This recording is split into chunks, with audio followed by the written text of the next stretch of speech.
It's me, Ashley, Keller Williams Real Estate. Super excited to do this video. I do want to give a plug for a video that I'm going to be dropping probably in about 2 weeks. I'm going to be doing a real dope video with a lender that I've worked with in the past. We're going to talk about refis, you know, like all your questions. So look, if you have any refi questions, shoot them to me. Send them to me in email or drop them to me in text, and hopefully we can get them answered. So in this video, I want to talk about the ideal process in choosing a lender and why it's important. Okay, so there's 5 things I want to touch on. You know, first of all, let me say this. No agent can really tell you which lender to work with. Okay, what they can do is they can make suggestions. They can recommend lenders they've worked with in the past. They can tell you reasons why, but at the end of the day, it is your call. Okay, so it's your lender, it's your experience.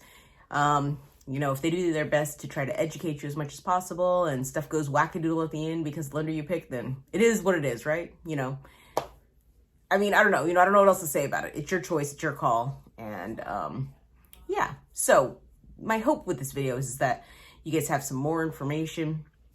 And when it's your turn to make this decision, you have the knowledge here so that you can make the best decision for yourself, okay?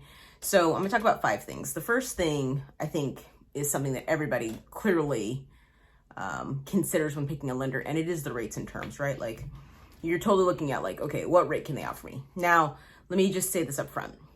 Lenders can basically give you an estimated rate or guess at the rate that they can give you, but they can't actually tell you your rate until they lock your rate. And usually that does not happen until after you've already submitted all of your documentation to them and you're basically buying a house.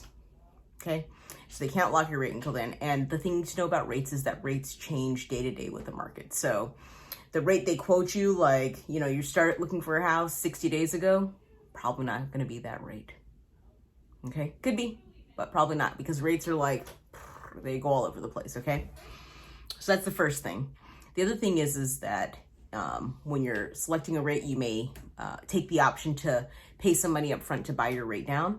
That cost to buy the rate down changes with the market as well. So one day it could be $500 for that. The next day it could be $1,500, right? So it moves like that. So it could be anything. The only way to know what the rate's going to be for sure is when you're already under contract, you lock your rate and the person says it's going to be $4.95 or whatever, blah, blah, blah, or $457 to do this. And then that's when you know, okay? The second thing that I want to talk about is that lender's reputation, okay?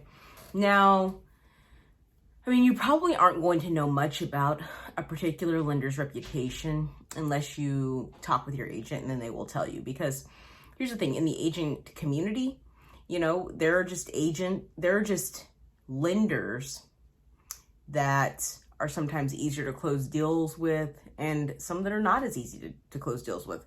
You know, I mean, I hate to say it, but, you know, there's some lenders out there where it's you know, you have one bad experience and you're kind of oh, I don't know if I would recommend that my client use that lender again because the experience was weird. I mean, you know, I want my clients, you know, you only buy a house once, you know, or, you know, a few times in your life, okay? And I want them to have the best experience possible, and I'm just not going to recommend somebody where they're going to have a weird experience. And to be honest with you, if I know of a lender that hands out weird experiences, I'm probably going to tell them when we're in the initial consultation phases. I'm going to, you know, say the same thing I'm saying to you, which is it's up to you, but I've had clients in the past that have had a weird experience with that lender. So yes, maybe they have better rates, maybe that's what they're telling you, they have better rates or whatever, but you know, might have a weird experience. Here's what may happen, and I just want to let you know up front. Okay? I mean, I feel like that's the best I can do. All right, and then from there, you know, it's just my job to see, you know, try to get it done.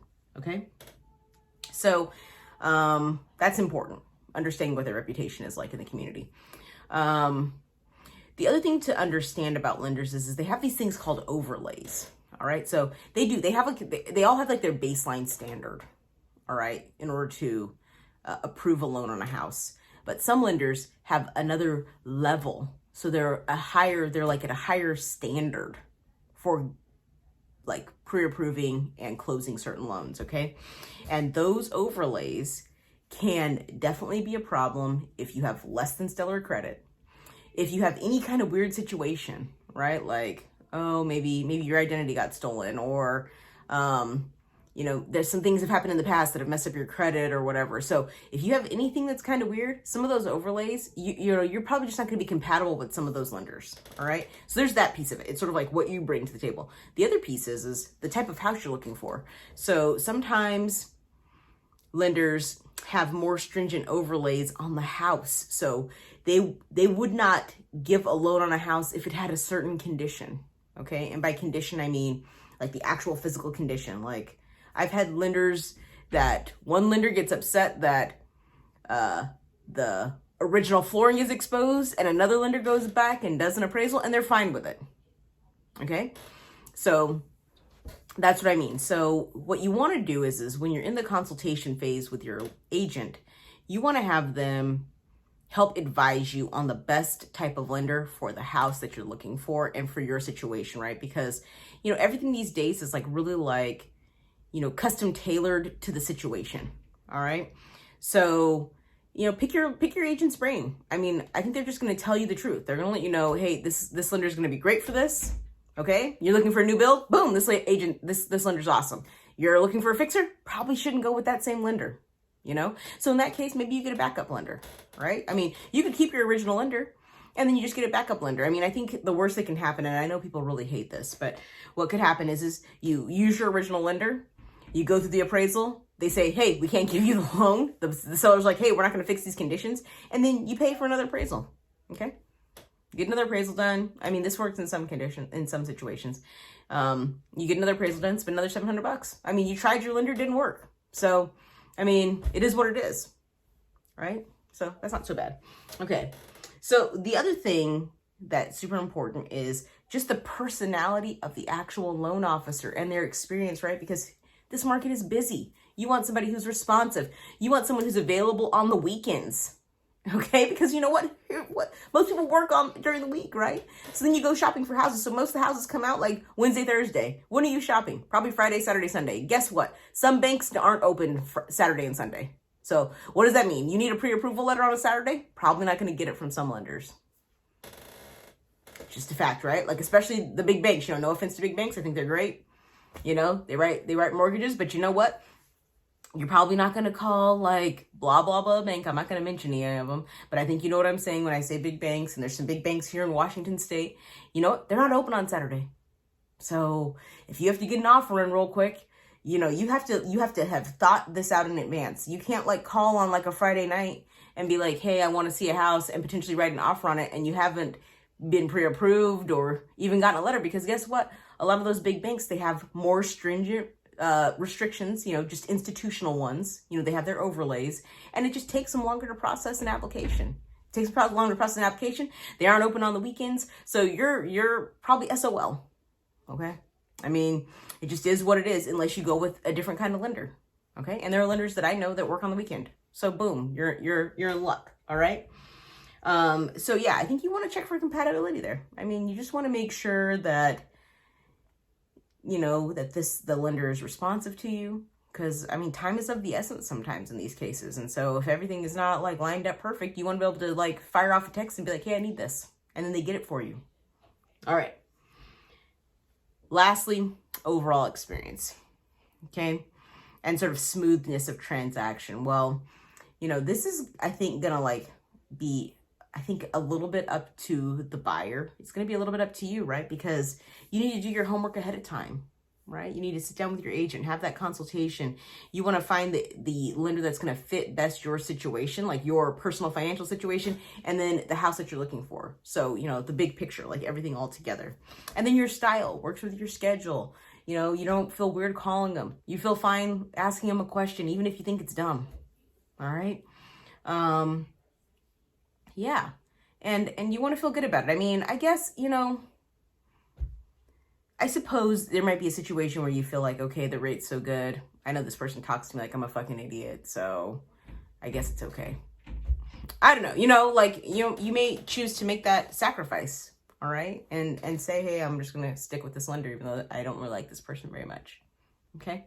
But, you know, this is the ideal video, right? So it would be ideal to like the person that you have to go into battle with, and, you know, you only make this purchase like 3 or 4 times in your life. All right. So You know, when you're putting together your team, I mean, it would be nice to like this person, right? They're your other partner, right? Like they're bringing the rest of the money.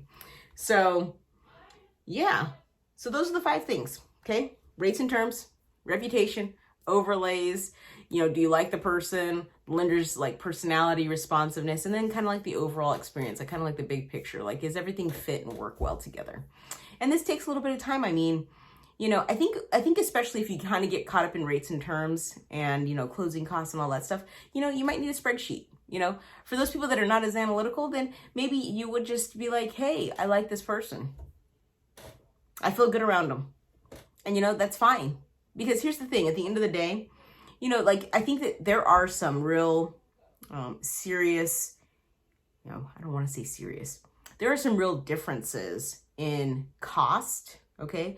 But, you know, probably the bottom line rate of your mortgage is probably going to be fairly similar across institutions. You know, like if you're looking for a conventional loan, it's probably, you know, give or take like maybe 0.5%. I'm not saying that that's, you know, trivial, but, you know, like maybe like if you compared a whole bunch of them, like the whole range, you know, maybe something like that. And here's the thing, if you have great credit and you're super stellar, like, you know, here's the thing, your personal financial situation might not be the thing that actually gives you the best rate, because I know mortgage brokers who, you know, when they're at the end of like a certain block of money, they're able to give better rates. So it might not even have anything to do with you. You might just luck out and run into the right person. Okay.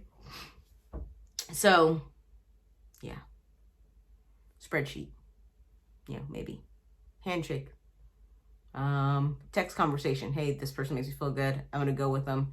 You know, they respond to my text messages. They check in on me, you know? So yeah, that's the video. That's the video. Okay. So, if you haven't visited my channel before, please subscribe. I've got a lot of great things on here. Please like the video and I will see you again soon. YouTube.